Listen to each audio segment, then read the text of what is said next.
I don't know what to think about this Bills offense. We know Josh Allen is Josh Allen. He's going to run, he's going to score touchdowns on the ground. Do you see him taking a little bit of a step back this year as far as the passing numbers go?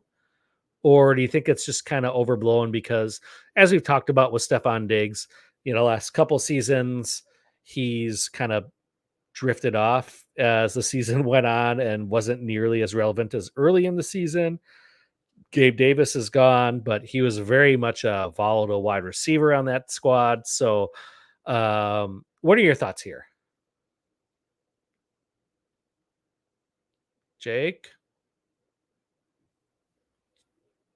Jake?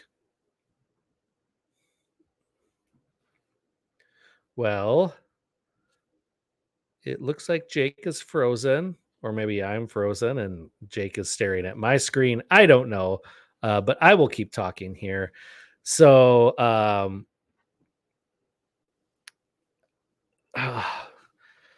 Josh Allen,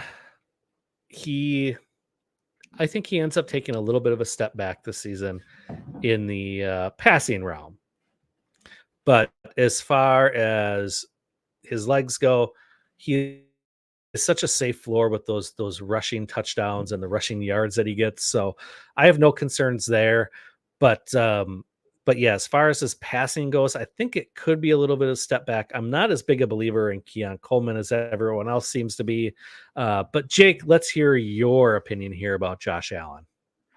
I thank you for vamping there for an unbearable amount of time, as we're both apparently going to deal with internet issues tonight.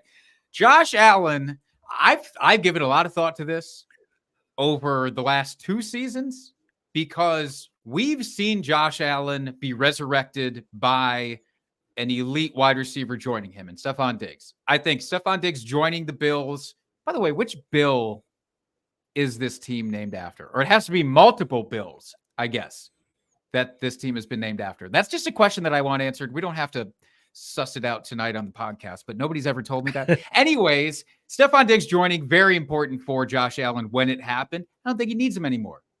He doesn't need him anymore. The last 2 seasons, we've seen Stephon Diggs fade away in the second half of the year, and Josh Allen's numbers never flinched, never moved. He was still the guy, still elite without Stephon Diggs' heavy involvement. He's still got a lot of talent to work with. I know you mentioned Keon Coleman. I apologize if I'm overlapping names you mentioned earlier, but Khalil Shakir, I think, still deserves some credit for what he did towards the tail end of last year. I love me some Curtis Samuel. I'm a big Curtis Samuel believer. Dalton Kincaid should take a massive step up and sort of fill in some of those wide receiver gaps this year. I don't have any issues about Josh Allen. He should still be QB1 to QB3, just depending on your individual preference. Yeah, I think I'm not as bullish as you are on Josh Allen this season. He's still going to be probably top 5 guy. I just don't know that he is the quarterback that lifts wide receivers.